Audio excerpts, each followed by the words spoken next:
की, पवन सुत हनुमान की, उमापति महादेव की, बोलो जी भाई सब संतन की, सनातन हिंदू धर्म की, गोमाता की, भारत माता की, छत्रपति शिवाजी महाराज की, धर्मवीर छत्रपति संभाजी महाराज की जय भवानी। हर हर हर हर जय श्री राम। आज परमपूजनीय हबप रामगिरी महाराजांच्या चरणी या ठिकाणी प्रणाम करून त्यांच्या निमंत्रणावरून या ठिकाणी माझ्यासोबत आलेले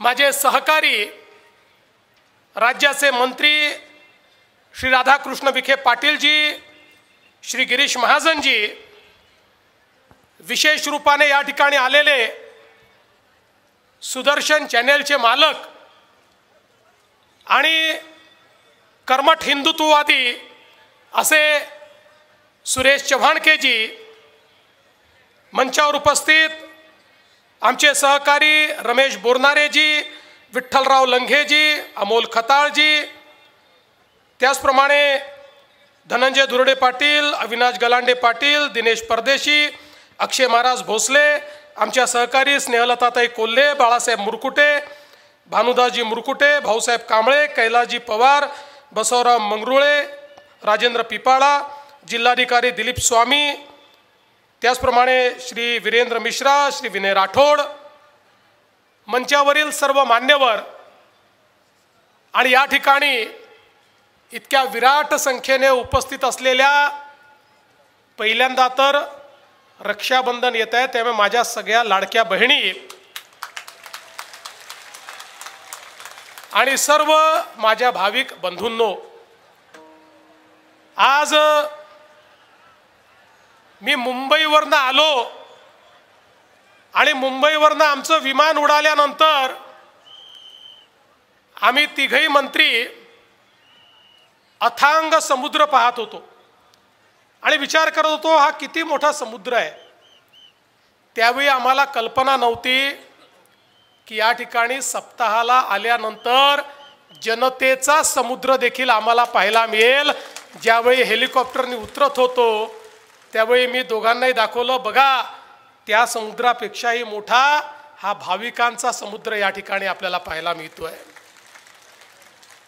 178 वर्षाची ही परंपरा सप्ताहाची जी सद्गुरू गंगागिरी महाराजांनी सुरू केली आणि आज रामगिरी महाराज अतिशय समर्थपणे गंगागिरी महाराजांची ही परंपरा या ठिकाणी चालवत आहेत।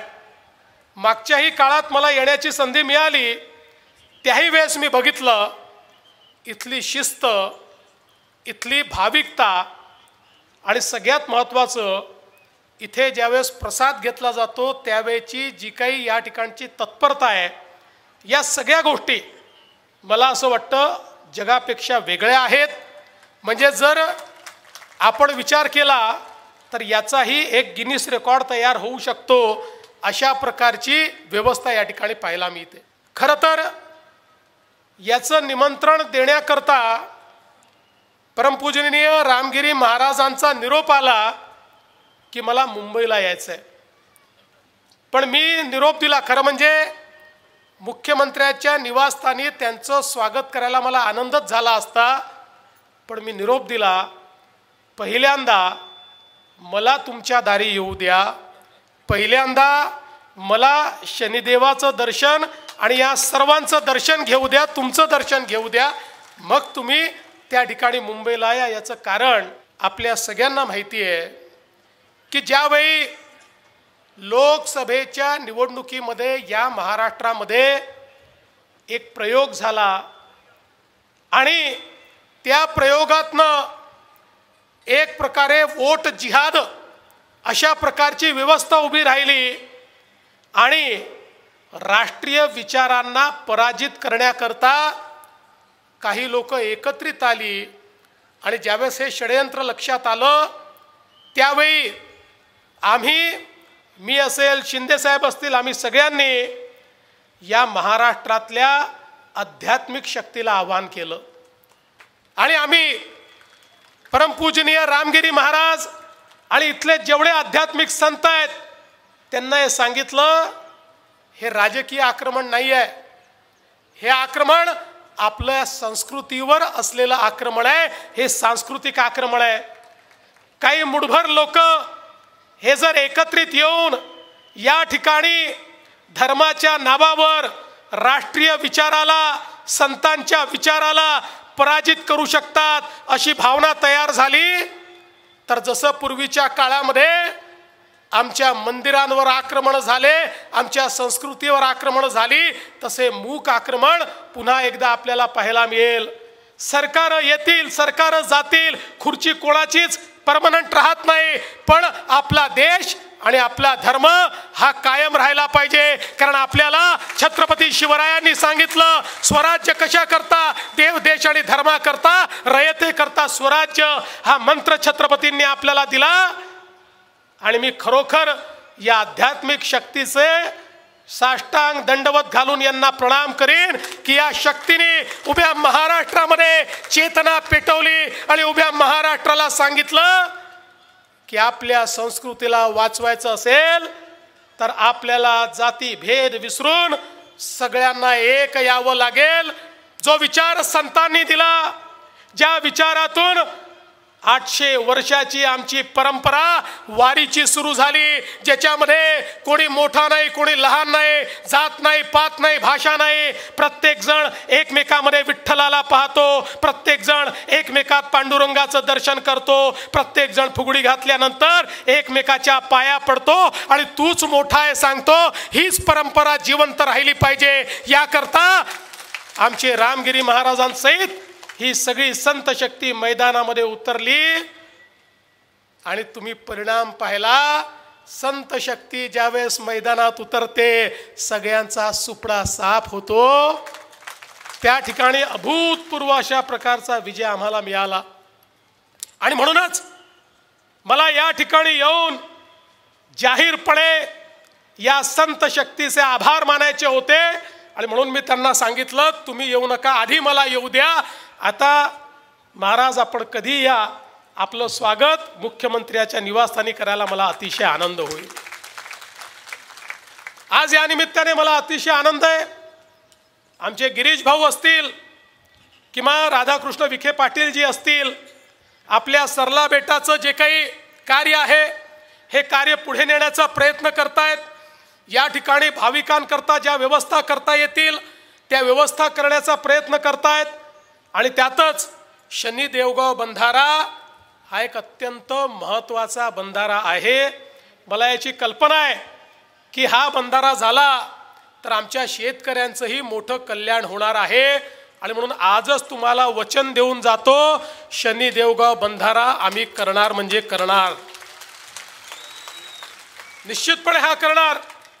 आणि यासोबत आमचे सुरेश चव्हाणके दिल्लीवरनं आले, ते विशेषत्वाने रामगिरी महाराजांचं या ठिकाणी एक संदेश देण्याकरता आले आणि ते म्हणजे या ठिकाणी जो काही सरला बेटाचा विकास आराखडा 109 कोटी रुपयाचा तयार झालेला आहे, हा विकास आराखडा त्या ठिकाणी कार्यान्वित झाला पाहिजे.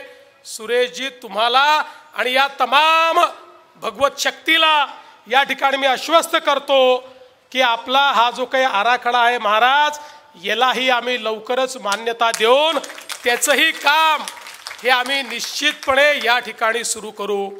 खरं म्हणजे आज आपल्याला मोठ्या प्रमाणात या ठिकाणी परिवर्तन करायचं आहे आणि सगळ्यात महत्त्वाचं जर काही असेल तर एकीकडे आज आपण आपल्या शेतकऱ्यांना त्या ठिकाणी मोफत विजेची व्यवस्था उभी केली.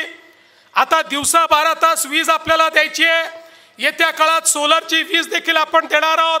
पण त्यासोबत आमच्या शेतकऱ्यांना सिंचनाच्या सोयी देऊन त्यांना कायम कर्जाच्या विळख्यातनं आपल्याला मुक्त करायचं आहे। आणि म्हणून सगळ्यात महत्त्वाचं काम आपण हातामध्ये घेतलं आहे। आमचे दोन्ही मंत्री या ठिकाणी कामाला लागलेले आहेत आणि आम्ही ठरवलेलं आहे या ठिकाणी आमचा जो काही सगळा बाहेरचा भाग आहे, विशेषतः आमच्या ज्या समुद्रात वाहून जाणाऱ्या नद्या आहेत, या नद्यांचं पाणी थेट तिकडनं उचलायचं आणि नदी जोड प्रकल्पाच्या माध्यमातून मराठवाड्यामध्ये आणि या नगर जिल्ह्यामध्ये आणायचं, जेणेकरून आमच्या मराठवाड्याच्या या पिढीने दुष्काळ पाहिला, पण आम्ही शपथ घेतली आहे मराठवाड्याच्या पुढच्या पिढीला आम्ही दुष्काळ पाहू देणार नाही। त्यांना दुष्काळातनं मुक्त करायचं आहे आणि याचं काम आम्हाला याच वर्षी सुरू करायचं आहे। याची तयारी देखील आम्ही सुरू केलेली आहे। बंधू भगिनींनो, हा जो काही आशीर्वाद आम्हाला मिळालेला आहे, या आशीर्वादातून आम्हाला मोठं परिवर्तन घडवायचं आहे। आणि म्हणून आमच्या लाडक्या बहिणी असतील त्यांनाही मी सांगू इच्छितो, आम्ही तुमच्या पाठीमागे उभे आहोत, आमच्या शेतकऱ्यांच्या पाठीशी आम्ही उभे आहोत आणि ज्या ज्या गोष्टी करण्याची आवश्यकता आहे, आपण आम्हाला 5 वर्षाकरता निवडून दिलेला आहे। मी तुम्हाला याच मंचावरनं सांगतो, 5 वर्षानंतर तुम्हाला आम्हाला निवडून दिल्याचा आनंदच असेल, तुम्हाला कधीच पश्चाताप होणार नाही। असं काम या ठिकाणी आम्ही करून दाखवू। आणि म्हणूनच जेव्हा आपल्याला काम करायचं असतं त्यावेळी आपल्या पाठीशी आध्यात्मिक शक्ती देखील लागते।